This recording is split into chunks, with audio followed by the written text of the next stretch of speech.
Hi, Jasna. We are both so delighted, honestly, and honored to have you back on our show. We can't believe it's been nearly 4 years since you were first on our podcast back in the summer of 2020.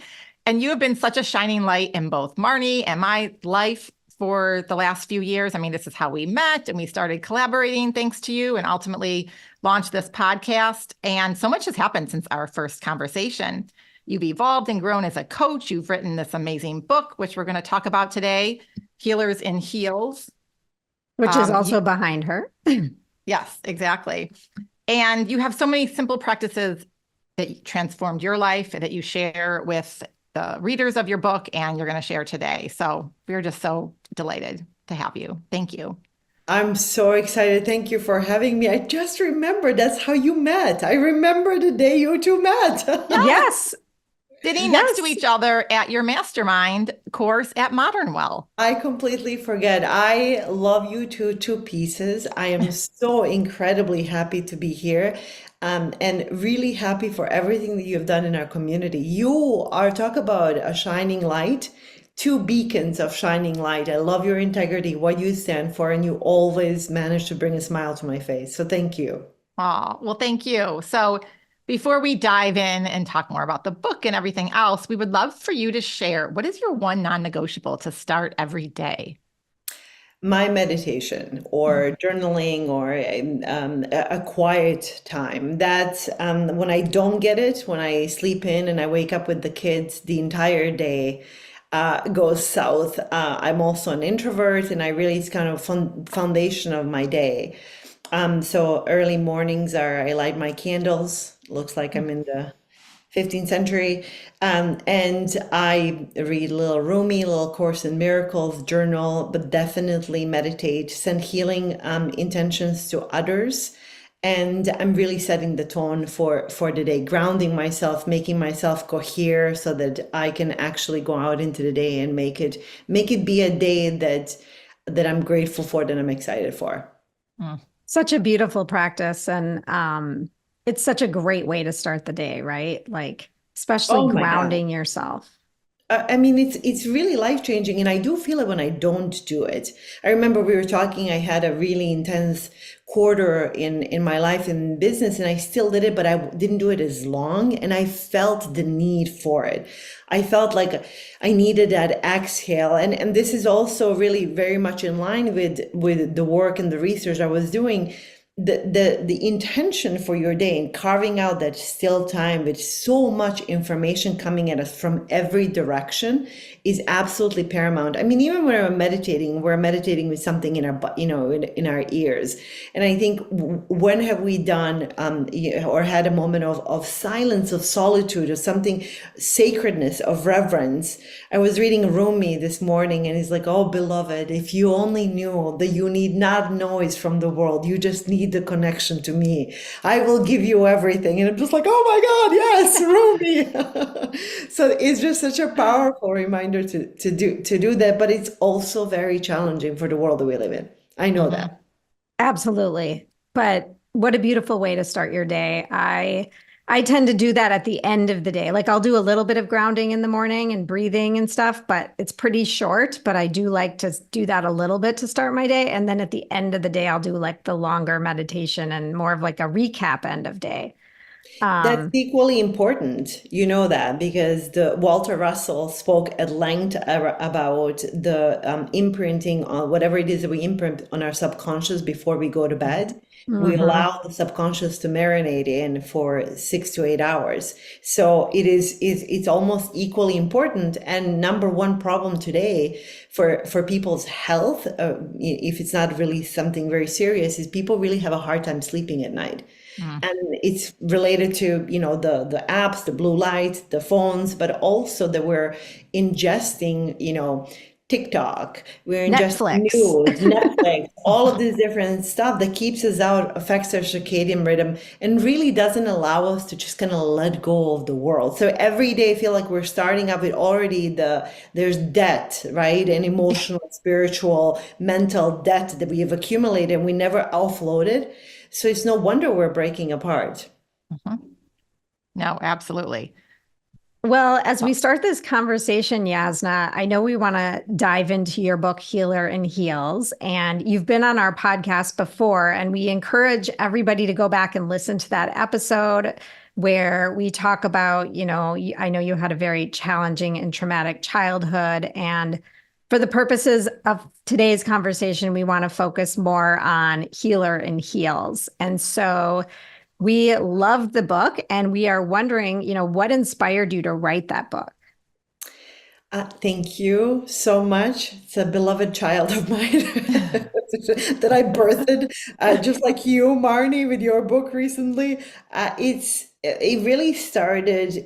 I think that the first time that I remember when I had a miscarriage. It wasn't the first one, the third or the fourth one. I remember having my own moment on the bathroom floor, where there was a before and after. Something shifted for me, where I started really trying to say, okay, this is not life, something is off. It was the first awareness of actually being aware and awake, if that makes any sense. I was in my 20s and I was like, I'm something's off. And I think that I've really been starting to write that book for a long time. But the big impetus really for me came in the meditation for the months before the closures. I would meditate and be like, okay, God, what would you have me do? Where would you have me go? And I could hear, you need to write that book. I'm like, oh, anything but. Thank you. Next. I never consider myself a writer, and writing is extremely intense. I write every single day, so I am a writer, but I didn't have a desire to be an author. It just wasn't my on the books. And then the 2020 pandemic came, and I saw almost everyone around me completely falling apart. And what broke my heart the most is that people were losing their family members. We were becoming our worst selves, our best selves, and our worst selves. Our fears became exaggerated. Anxiety went up. People were really, really struggling. And yet I felt very, very aligned because of the work that I've done. And we've discussed that, previously. And we had no income into the household. And my husband lost his job. We're entrepreneurs. I lost all income, all contracts overnight. Kids had no school. So we did the best next thing. We packed up the kids and went up north in the Boundary Waters to camp and sleep under the stars. And the more I thought about it, the more it was like I was being obedient. I heard the call, and it's really, I'm much more particular about being obedient to the little nudges that makes absolutely no logical sense to me, but then my soul is telling me, if that makes any sense. Listening to your gut. Yeah, listening to my gut. Oh, that's it. You two are like the gut lady. That's precisely it.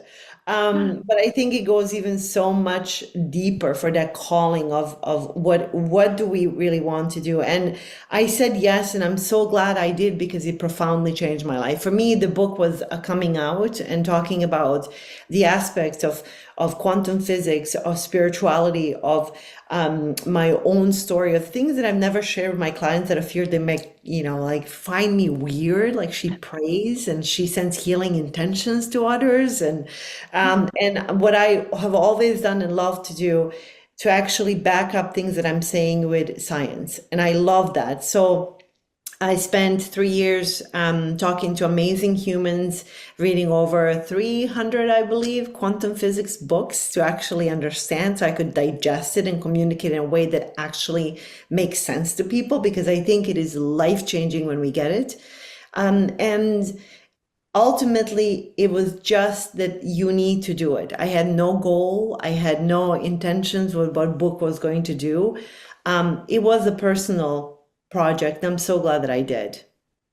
Well, thank you for putting all that out there. And I mean, the fact that you read 300 quantum physics books, because I've heard you talk about it, and that was actually like kind of, it's one of the things you want to talk about today.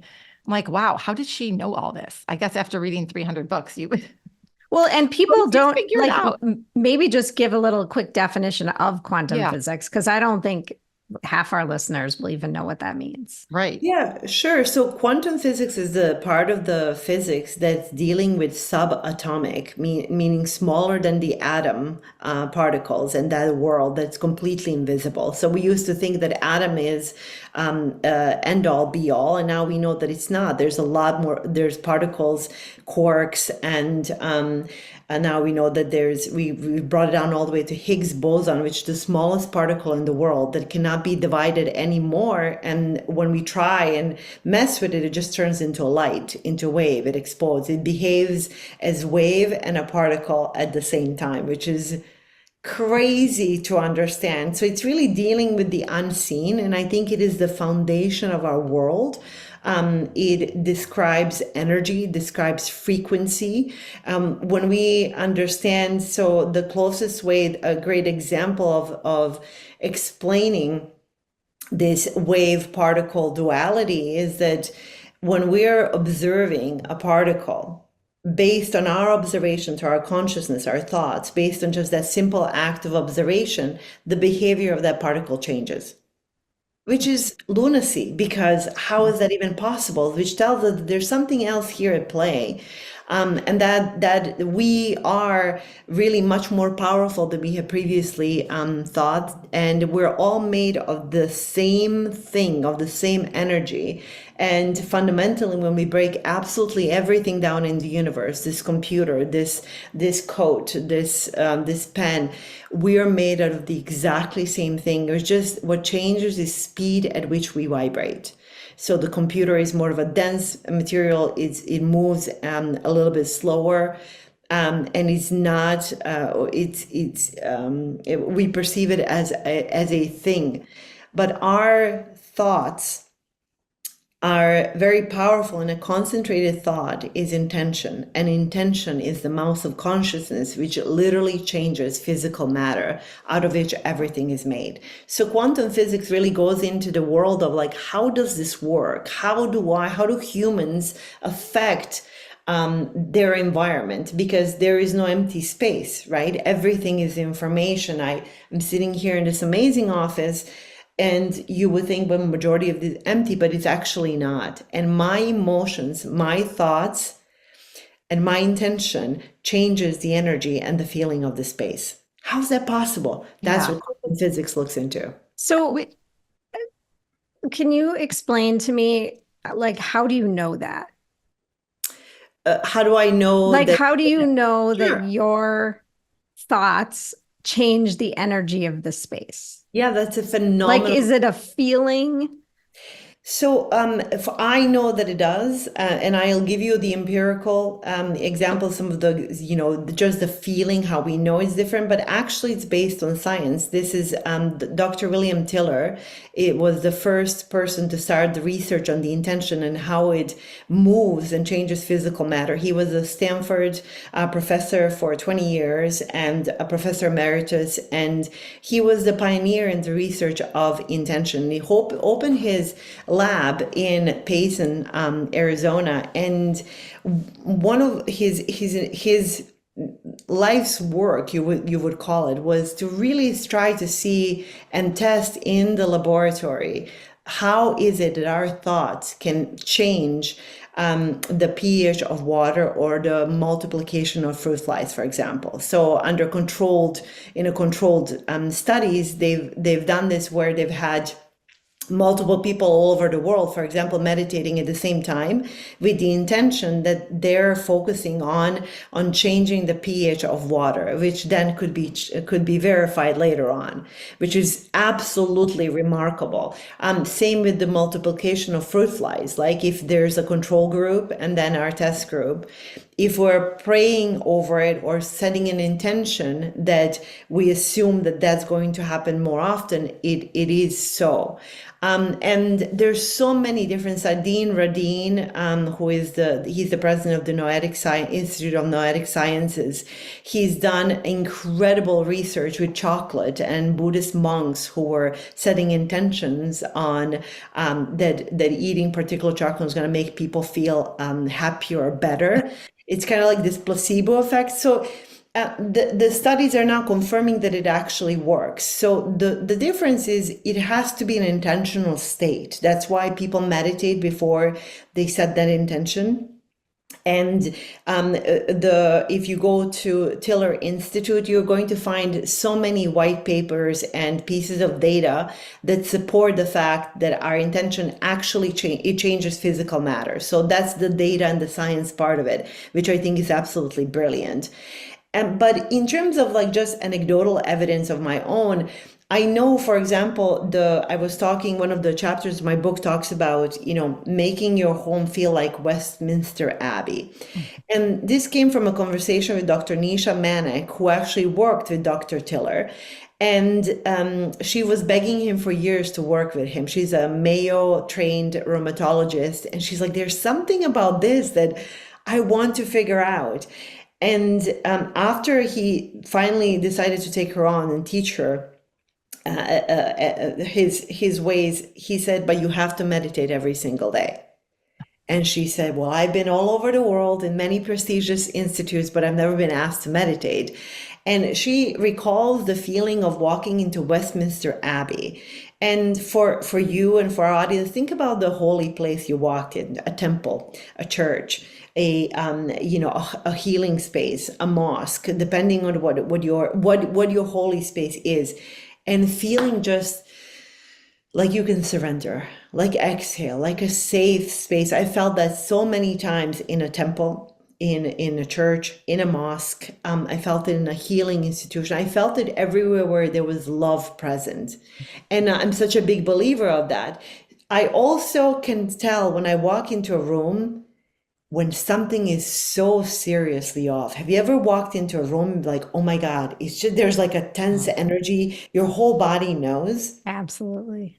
So that is that, call it the intuition. That is our gauge. We have learned to override that. We're actually energy antennas, first and foremost. We're supposed to be able to perceive other people's energy and the energy that other people give to us, but we override it. Oh, just push through it. But this person doesn't feel good. Should I go into business with them? We override that because our intellect is like, it's a great opportunity. This will be really wonderful. And I've done those mistakes. But when you are obedient and you listen to that gut feeling, you listen to that intuition, you will know that you're working with your energy. So I'm a big believer of creating an oasis in my home. Feels amazing. Everyone who walks into my home, they feel loved, they feel enveloped, they feel like it's a holy space. But that's because every item in my office has been blessed and it's here for a reason. I have signs of prayers all over the house behind the paintings in the house. We have all in our homes created an intention statement for our home saying this is a holy space and everyone who walks in here is a child of God that's respected, blessed, and loved. And we also have the sign that says you're responsible for the energy that you bring into the space. So we're constantly talking about these things because our emotions are creating an imprint in this space. And in terms of the thermodynamics, and again, this is really, really hefty. There's the great book by Dr. Nisha Manek is Bridging Science and Spirit. She talks about this at length. Is that something change? Energy cannot be destroyed or created, but it can be molded and modified. It can change properties, right? And that happens by continuously creating that conducive energy. There's studies about inventors who have did amazing things, experiments in their labs because they listened to a particular music. They were in a beautiful space and then they couldn't replicate it elsewhere because the environment wasn't conducive to that. Or it was very harsh if you're working with something as sensitive as fruit flies, right? So we can talk about energy as like woo-woo and all of these things for very many years. I tried to stay away from it, but it is undeniable that it actually works. And last piece of kind of information or the data that's again backed by science, it comes from HeartMath Institute, which I'm pretty sure you two are so familiar with. But what's really beautiful is the HeartMath Institute has done so much research over the 27 years, and they refer to coherence as just our ability to kind of like a cohere all systems, right? And to create an alignment with ourselves and having a real regular heartbeat. And what they have found is that the electromagnetic field, so again, we are energy antennas, we have electromagnetic fields that emanate around us. And especially in the Western culture, where like the brain is the decision maker, the brain is the thing. But in their studies, they found that the electromagnetic field of the heart is 5,000 times more powerful than that of the brain. So furthermore, they can test. So they can test this with their instruments because we can test the waves, right? We can feel the energy of someone, and they can have their own personal energy fingertips, so to speak. So we have this donut-like energy field around us that goes all the way around us from 6 to 9 feet. It extends up to 6 to 9 feet. So imagine all of us, walking around with this big energetic donut and bumping into each other's donuts every single day as we're communicating. And then imagine the coherence field is the field that is fortified by positive emotions, by a coherent heart state, gratitude, love. Love is the most powerful emotion in the universe that brings us back into that coherence. But every time we're overwhelmed, every time that we are angry, every time we're judgmental, we're holding back, what we're doing is affecting that energy field and making the waves a little bit more jagged, irregular. So now what happens when the three of us come together, and let's say I'm in a really crappy, jaggedy mood, I just had a fight with someone, and you are super zen. You're gonna feel that. Why? So that's that science. You're feeling the energy of it. And if you're not protected and very well grounded, my tornado of a day is bound to destroy yours because it's like a virus.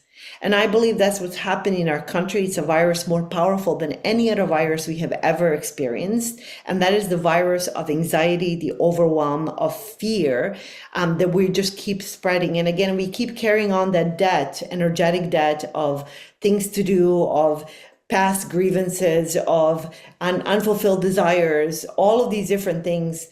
And we're just putting it out into the world. That can be measured. And I think that if we want to make a better world, it really starts with us, which is why the subtitle of my book is You're the One That You Have Been Waiting For. We keep delegating the power. We want everyone to fix us. We're band-aiding ourselves with, saunas and cold plunges and red light. All of those things are fantastic.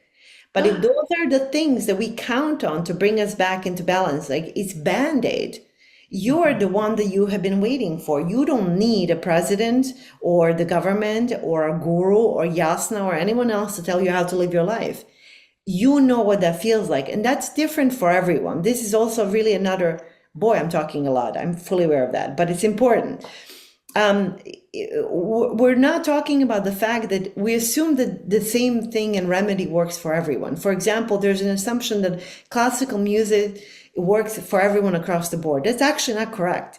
There's certain people that are absolutely aggravated with classical music, right? So we have to find the things that bring us into that coherence, into the joy. And when we do that, the science says more coherent heart waves coming from positive emotions, from meditation, from gratefulness.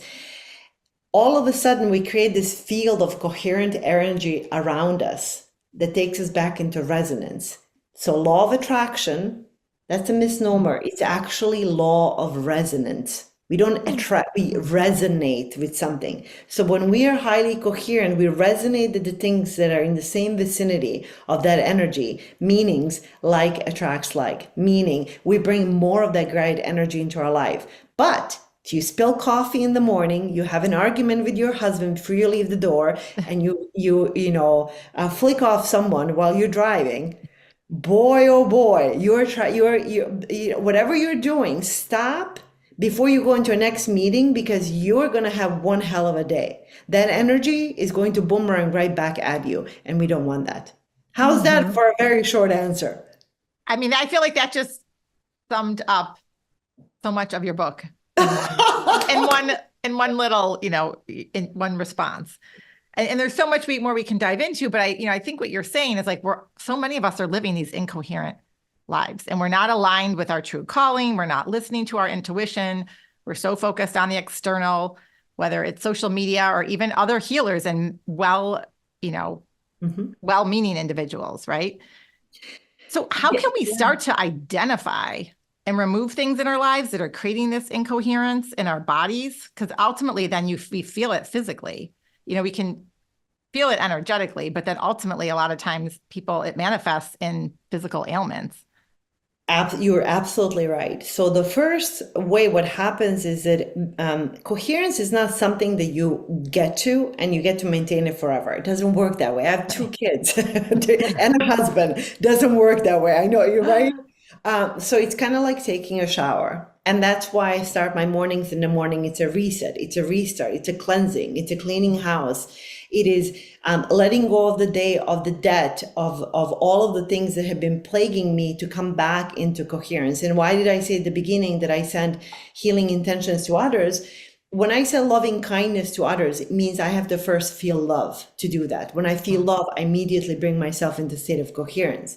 So it is a daily job, and it has never been more difficult to do that. So how do we do that? And I call it, I even talk about it in the book, we're driving 300 miles an hour, most of us. And no one's hitting the brakes, because if we did, then we would have to really admit that we are drunk and that we have a problem.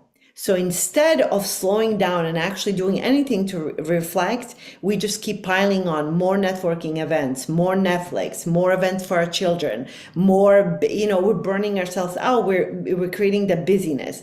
Social media, it doesn't help. And the 24-hour news cycle, it's created something called infobesity, which means our inability to process all of this information that's coming with us. It's an actual sickness. I read somewhere that in the 1800s, we received more information today in one day than we did in 1 year in the 1800s. So that's enough to drive anyone crazy. We are not able to do that. The incoming is constantly persistent, and we have these open loops. So the fastest way to recognize that is that the things that are manifested of incoherent behavior are, first and foremost, starts with energy. Am I not feeling okay? Do I feel like there's a heaviness over my heart where I haven't felt okay in a very long time? I haven't been able to exhale. Am I arguing with my spouse all the time, right? Am I having conflict with my children?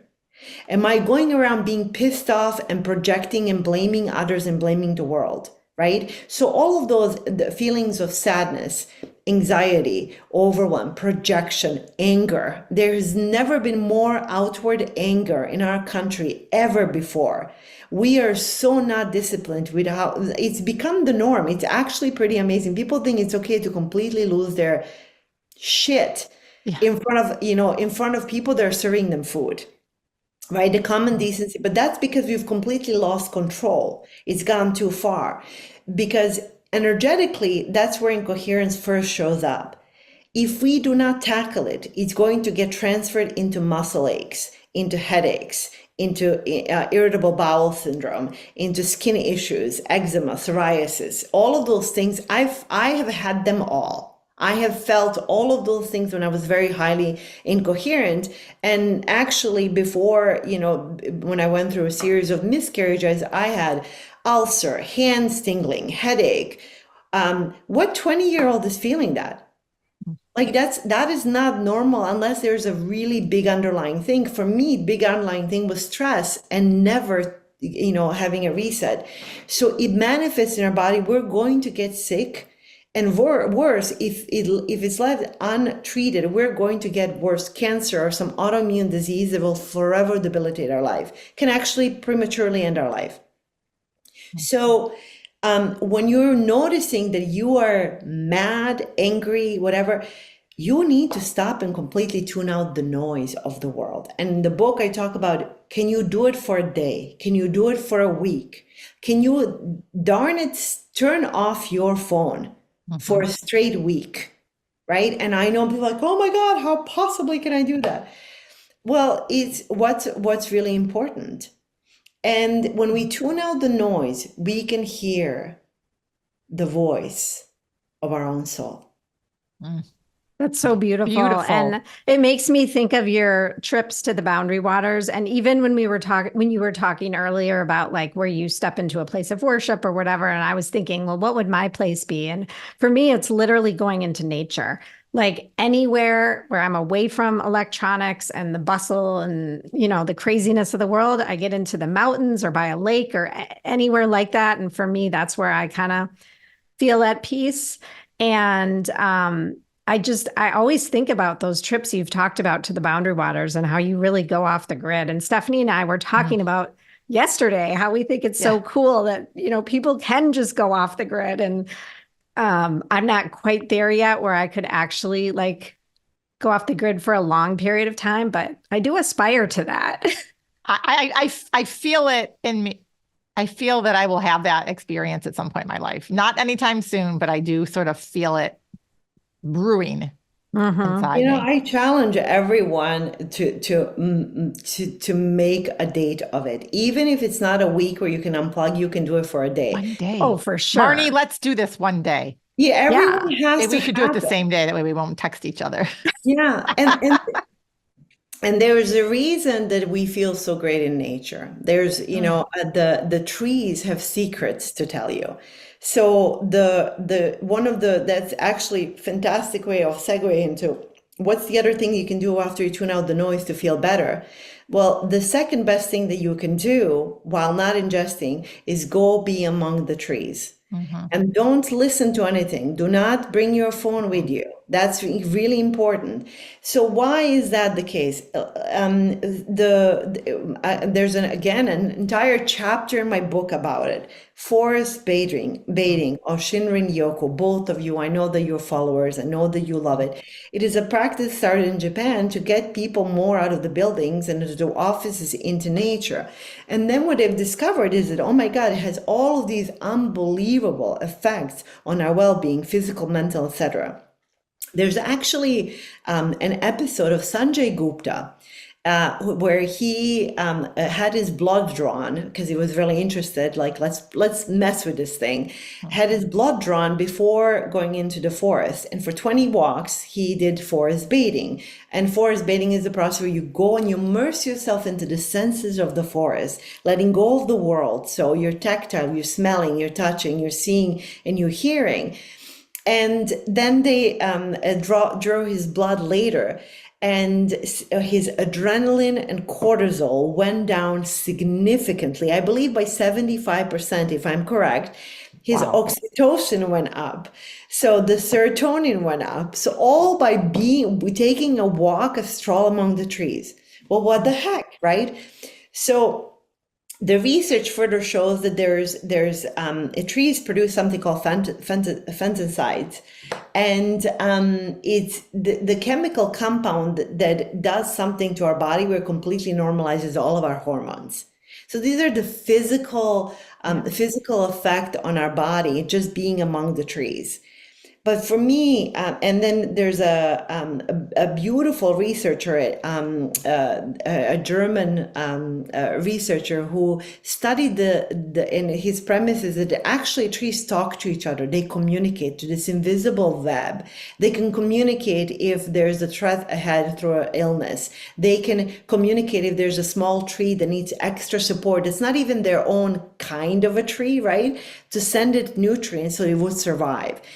So it's this innate understanding that I believe we have forgotten, that we are all one and we're all connected on that web. So for me, what I believe, if they talk to each other, then they also know that I'm there. And so if we want to notch up the element of weirdness in this podcast, I'm going to do it right now. Go for it. I actually, you know that I'm a big tree hugger. I can feel the pulsation when I put my hand on the bark. I can feel the energy. And sometimes when I really need guidance, I will just stay there and I will pose a question and I will always receive a guidance. And so this is taking a step deeper. There is an invisible wisdom in nature and we have stepped away from the goodness of that has so much to give us. And I think that even if you don't believe in the energy of it and that it will guide you or tell you secrets, see if you can just do it for the physical benefits, because you're going to get other benefits as well. You're going to have insights. You're going to start to, some of your ideas are going to come together that previously did not make sense. Leonardo da Vinci was a great proponent, interestingly, of walking. And I learned this when I was working with Michael Gelb, who wrote the book, How to Think Like Leonardo da Vinci. And he said that before, every time he really struggled figuring something out, he would go for a 20-minute walk in the woods. So Oscar Wilde talks about it, or Thoreau talks about it. When I am among the grandeur of the trees, I feel like I'm in a better company than the governors and the presidents, right? So there's like these insights that even the people have really known for a very long time, but we're now taking advantage of it. So if we can tune out the noise, however little, maybe you start, but at the end of the day, I have something called reverse alarm, where at 6 o'clock, I get an alarm saying, turn your electronics off and turn everything off, dim the lights, time to get ready for tomorrow. Because I go to bed at 8. So for me, that's enough time to do it. And then if you can tune out the noise a little bit, say no for a week or two to happy hours, the networking events, I don't know, bakeouts, all the things that we commit to. And then go out and make sure that you go into the woods. And even on top of that, you get a little sunlight in your eyes. Man, you're golden. Your life will completely change within 1 week. That's a guarantee if you actually do it. We've had so many different guests on the podcast talk about pieces of what you shared and putting it all together the way you did. It's just so beautiful. And it's simple, guys. It's free. Like nothing. I mean, here's the thing. And I'm all into some of the wearables and biohacking devices, but that's like the gravy, that's like making those like final 5% changes that you need. But this is the foundation. And it's so funny because I see this, I've seen this a lot recently with my clients, and like their goals are just to get outside, like consistently. It's getting outside, being in nature, going on walks. Yeah. And meditating. That's like what they know they need to do. And it's just coming up for them. I'm not saying anything. They know that's what they need to do. And I think when you tune in and listen and take those walks where you don't have your phone with you and you're not listening to anything, that for me is where the ideas and the creativity come. Like, I'm not one of these, like, let's go in the shower for an hour and like all the ideas come. I know that's how kind of like how my husband operates. Like, I need to get outside. Yeah. Undistracted. It's amazing. Like you, Jasna, I'm a tree lover, and I think about, like, I take walks in the woods almost every day with my dog, and I go on these trails and I try and find trails that there aren't a lot of people on. And I think about these big old trees and how much they've witnessed, right? Like our lives, are hopefully 80 to 100 years, but like some of these trees have been around for hundreds of years and they've seen so much. And like you said, I love how you said they have so much wisdom. I've never put my hands on the tree and asked a question, but I'm going to now that you suggested it. I'm curious. Try even sitting at the bottom of the tree, where you have all of the roots coming together. It's the energy center that literally shoot the whole tree up. Dr. Ervin Laszlo, who is a Nobel laureate, and he's a leader in quantum physics and the Akashic field, right? Which is saying that information is never destroyed. Every thought we have is forever recorded in the universe. So the world we see is a reflection of our own thoughts and our own creations. And the trees, the energy, all of that stuff is in the air. We're all feeling, where it's palpable, right? And there is this solution to every problem is out there if we ask and it shall be given. This is one of the in all of I'm a really big researcher and student of religions. I think that there's so much beautiful things to learn, and I look at all of them across the board. What are their themes? They all talk about this invisible connection that if you ask and if you believe that it will be given, that there is this infinite intelligence. And I just, whether you believe it or not, it works. So now quantum physics is saying that, listen, it is science. And now we can explain that, that when we look at a particle, we change its behavior. So are we aware that, it's kind of like looking at the channels, right? We can look at all the TV channels and go, there's hundreds of them, but the only ones that we place our focus on are the ones that are going to come into our field, into our energy field.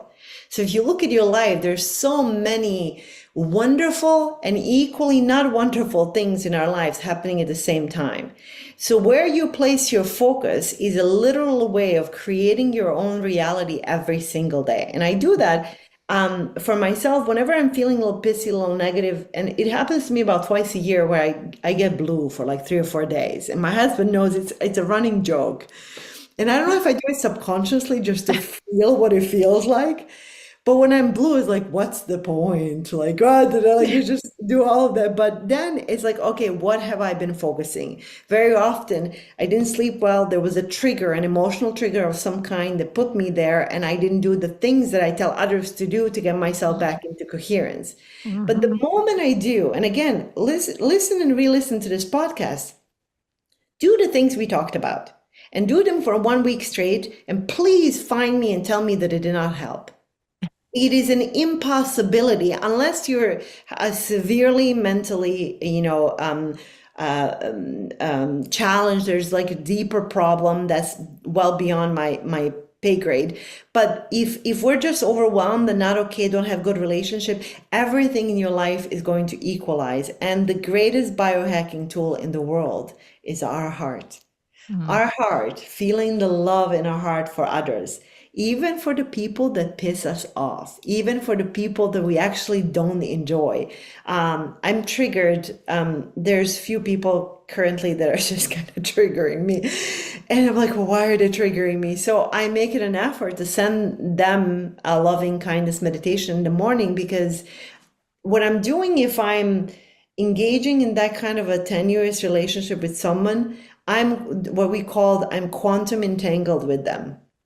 Meaning that they're going to know, they're going to feel something is off. I don't want that juju. So every time they're feeling very charged, I don't want that to come back at me. And I like to release that and bless them and wish them well, even the people who do me wrong.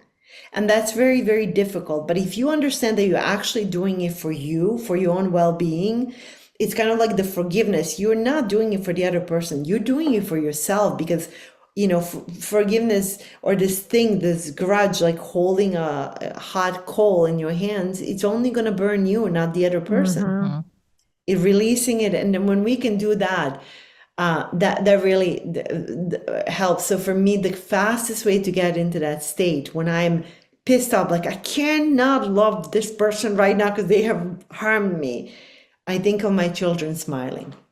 Aww.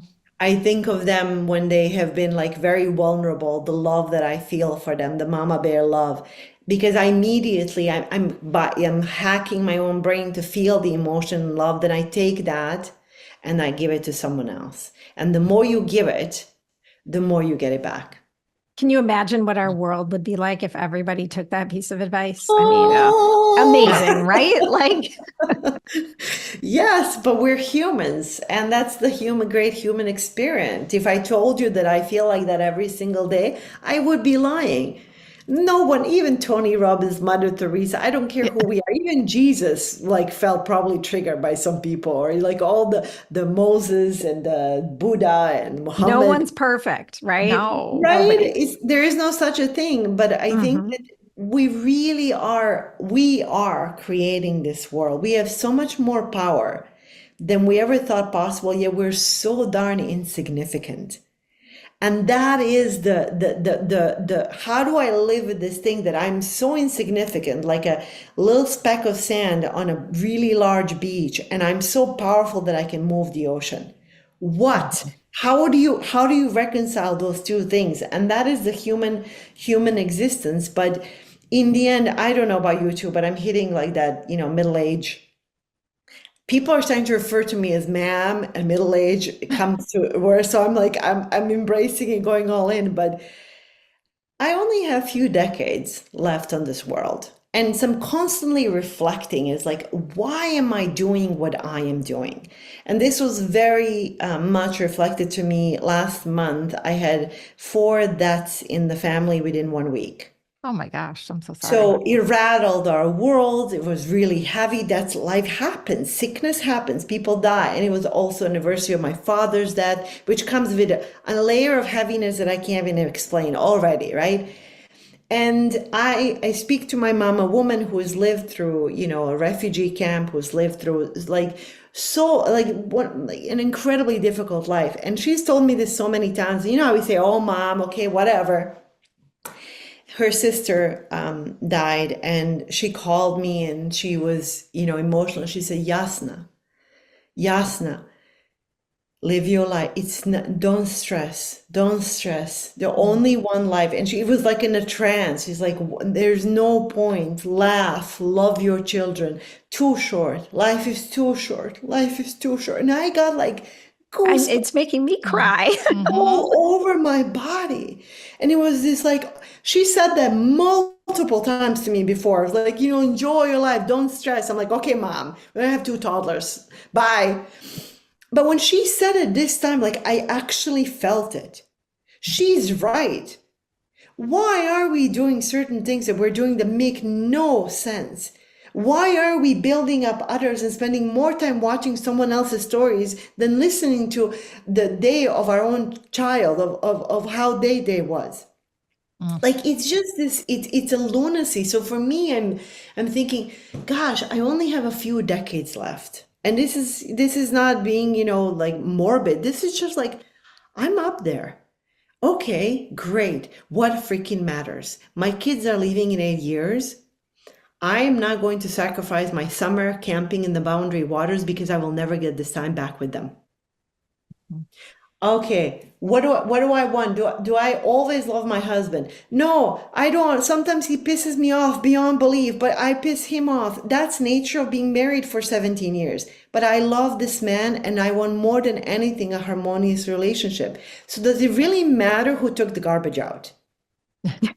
So it put the things, I'm telling you, it's like real talk. It's putting things into perspective for me that I never felt before. And it's making me really be present for this conversation, for every meeting that I have. Because I'm so selective about my time right now. And I've gotten everything I have ever wanted. From a child from a refugee camp, I just wanted to make $10 an hour and have no one shoot at me and have a warm home and enough food. Boy, check. I've done all of that, more than I have ever imagined. Now what? Now what do I want? And humans always want more, bigger, better, bigger. It used to be, I just want to have a good life and a good marriage and wonderful children. Now we want to be on Oprah's couch and we want to be millionaires and we want to have a yacht and we want to have power. Boy, the scale has tipped. Keeping up with the Joneses. Now we're keeping up with the Rockefellers. I think that our goalposts have just moved and shifted so dramatically. It's no wonder we're a mess. So a little dose of perspective is always very powerful. What do you want to do with this one life that you have? That is the $1 million question, right? And how do you suggest people get clarity on that? Like how does a person take a step back and really get clarity on that very question?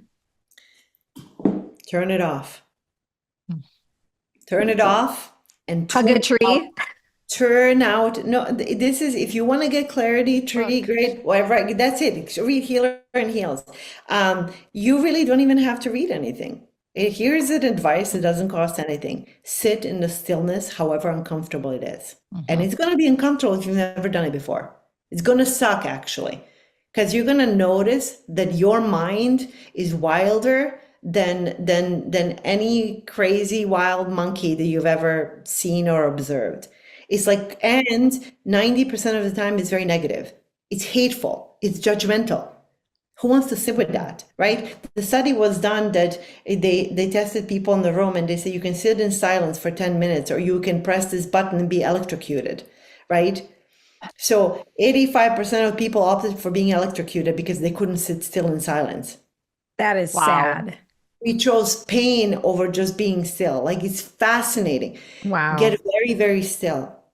There is an intelligence within you that knows. Every single one of us knows we're not made the same. We have different desires, different drives. We have different things that move us. Different music moves us. Different outfits move us. Different purposes move us. But if you get very, very still and you tune out the noise of the world, of people telling you what to do, of the shoulds, of the coulds, of the inadequacies, of lack of self-worth, you're going to hear the call of your own soul that tells you precisely what to do. And the first most affirming thing you're going to hear is that you are enough. You are love. You are, like Rumi said, a universe in ecstatic motion. And if you can do that on a consistent basis, what you're going to get is more powerful than any riches in the world, and that is inner peace. You're going to feel so much better. You will be able to handle the incoming barrages of life so much better. And therein lies the magic. It's not even about getting better and becoming more skilled and multitasking. We're band-aiding, folks. We're constantly taking courses. How can I be more organized? How about you have less shit in your house? And then you'll be really easy to get organized, right? We're constantly bringing in more. What if we consider doing less and simplifying on the most radical level? And I was thinking, recently, I had a friend who is a commercial realtor in Montana. She's a former client, become a friend, and mover and shaker, like big time, big goals. And she was really engulfed, and her husband and her kids in the anxiety, and so much was going on. She sent me a text saying, we have sold our house, quit our jobs, we got a sailboat, and they're going to go travel the world for a year. Wow. And That is amazing. That's amazing. Right? A lot of us cannot do that. That's like all of these different things. It's difficult. And I, that evening came to my house. I'm like, what if we sold our house and went and lived, somewhere in the forest, or just like moved to like just somewhere. And of course, my husband you work with other people. And sometimes I just want to run away from it all because it's too much. But we're not able to do that. What if we could just run away for 10 minutes every single day? Mm-hmm. And we can. And if we don't have 10 minutes, then we need full 3 hours. Because if you don't tend to it right now, you're going to tend to it in a doctor's office, in the therapist's office. It's going to cost you more. It's going to bring more pain, more devastation. It's going to lead to divorce. It's going to lead to not great relationship with kids. It's going to lead to business loss. The cost is far too great. But very often when I'm talking about it, it's not too sexy, because it's better to talk about how to make $1 million than it is how to cohere your systems and have great personal relationships and inner peace. So I'm not perfect. I don't know everything. Actually, the more I know, the more I know I don't know. But what I do know for sure is that the inner peace is never for sale. And it is the greatest gift that you can give to yourself and to others. When you have that and you love others and you find it in yourself to love them no matter who they are, because they're children of God, even if you fundamentally disagree with them, then you become part of a healing force of this universe. Wow. Jasna, I mean, beautiful. You're so poetic. And I think we said this on the first episode, just how well you speak and you articulate and relate, and you just radiate so much love and energy. God bless you. And you live it. You live it, but you're real. You're vulnerable too. Living person that's doing what you're saying. Let me I thank you. This is great. This is the time where I should wallow in my own greatness and love, but I still yell at my children. I still, of course, occasionally argue with my husband, all of these things. I work at it really daily, and that starts with the responsibility for bringing the energy. How, dear God, how do I be of service? How do I be the best person that I can be? One thing that I know from talking to people like yourself, from talking to amazing people in the community, is that people who really radiate that kind of love and coherence are loved and revered by others. Their lives are easier. And I think that it's just such a phenomenal way to live. I lead a very, very simple life. I don't have a TV.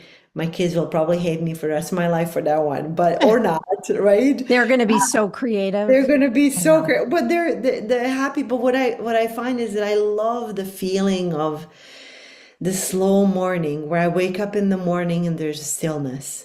And I know that no matter what happens, that I am okay, that you are okay, that you will be okay, that we will all be okay. We came from nothingness, we go back to nothingness. There's this sacredness of an inner morning that is that cannot be found anywhere else. There's a beautiful Rumi song that says, it's where both worlds touch. In the early mornings, don't go back to sleep. Don't go back to sleep. The world has secrets to tell you, and if we can really do that, and if we can or emanate that energy from ourselves, we truly, it's the most selfish thing to do. I'm not saying you go there to make other people feel better or the world better. You are going to feel better. You're going to feel so light. The joie de vivre, there's going to just emanate from you. The lightness of being that we rarely feel these days. When you feel that, you go into this dance with the universe. You become truly a co-creator, and everything becomes effortless. The abundance, the health, the relationships. Mm-hmm. Yeah. I mean, and what you put out there just comes right back to you. That's it. Full circle. Boomerang. Everything that we put out there is a boomerang. Yeah. Right? Hate is a boomerang. Judgment is a boomerang. But so is love. What a beautiful conversation. Like truly, like we all need these reminders all the time. And it's like Stephanie said earlier, it's simple in some ways, and that it's not simple, but the thing that you actually have to do is not difficult. You don't need to buy things. You could take 10 minutes, and that would 10 minutes a day, starting with, or 5 minutes, and that could make a huge difference. Or just getting outside and really being thoughtful about not being on those devices, because the devices distract us so much.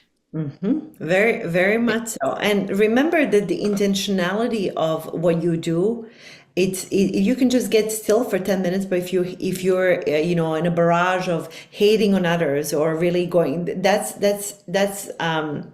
you're building a different quantum bridge, right? You're collapsing a different quantum bridge. That's not the quantum bridge you want to collapse. So how we build a vision for ourselves is that it's already there. So it's called the quantum bridge, and we build it with our own thoughts. And you do not want to collapse the wrong kind of thought, wrong bridge. And the fastest way to do it, like, when people piss you off, my children know now. So I'm European, so I'm a European driver, which means Minnesotans drive way too slow and way too safe. And so I noticed that my kids were observing me as I was driving. I was like, well, this is very interesting. So now what we do when someone is driving 5 miles an hour, or they don't put a blinker, or like something they put others in danger, we bless them. All three of us, when we're driving, I'm like, let's bless them. They must be having a really, really bad day. God bless. Maybe they're going through something really, really difficult. So finding the compassion in all of the situations, even right now I'm navigating a really difficult business partnership. And there was a situation that's just really not fair, and I'm very, very, very hurt. And I have every right to be very pissed off because someone really, really wronged me. But I don't think people wrong others out of malintent. Sometimes it's just that there's the space that they're in, and that's the best that they can do. So I'm praying for this person because she is a mess, emotionally and otherwise. And I pray for her well-being and health every single day, because when she is in a good space, she's going to bless everyone else. And and I don't want anyone else to experience that kind of energy. So intentionality with which we approach things, and the praying for others, because everything is information, and in that field that exists, which is the Higgs field, everything is connected. It can be felt. And the quantum entanglement can be felt across continents instantly. How is that possible? So that means that no matter who you're thinking about, if you send them a prayer or a kind thought, be sure that they will have received it. You are such a wonderful human. That's such a good reminder, like, to not take out that frustration that you have where you were wronged and emit more anger back into the universe. No, you're doing the exact opposite. And that'll help them and it'll help you. And that's powerful. So thank you for sharing all this. Jasna, where can people find you? Where can they buy your book? Where can they follow you? Book is on share all this on Book is on platforms. Amazon, anywhere you can find, every Barnes and Nobles, Target. Look for it, Healer and Heals. And I hang out. I'm at jasnaburza.com, but I'm mostly on Instagram. Just type in jasna.burza. You'll find me. I share quotes from the book. I share the research. And just, I hope that my imprint in this world is a positive one, because I am a big believer in karma and that we can clean that. And I would like to not come back. So I'd like to do my good deeds now. Maybe you can come back and just live in a cabin in the forest. Right. Or just be I don't know, a tree like that. Yeah. Well, I'm certain that you're leaving a very positive imprint in the world. I have no doubt about that. One final question, Jasna, we love to ask all of our guests, and I know you answered this a number of years ago, but I feel like this changes for people over time. And so we would love to know, what does the art of living well mean to you? I love that. I don't think, was that the question? I don't remember what I answered. That's okay. Even better. This is phenomenal. The art of living well is living in alignment with my soul's purpose, with peace, love, and hope. Beautiful. Mm-hmm. If I have that, man, am I living well? We're all living well if we have that, when we're living in alignment, right? Yeah. I think that applies to everyone. Well, this is such a wonderful conversation. I want to see you in person soon. Yes, we need to make a lunch date. Yes. I would love that. You two are incredible interviewers, and I just love every time we talk. And I really thank you so much for the honor of having me. And thank you for introducing us. Yes. that was the universe all coming together. The gift that keeps on giving. Isn't that beautiful? Yeah. Well, you have a beautiful day. It's so sunny, and I'm looking at the tree that I have hugged before, but I haven't tried to ask any questions. So I'm going to start this practice. I'm telling you, it will change your life forever. We'll report back. We will. Okay, done. Love to you all. Thank you so much. All right. Have a great day. Bye, Jasna. Bye.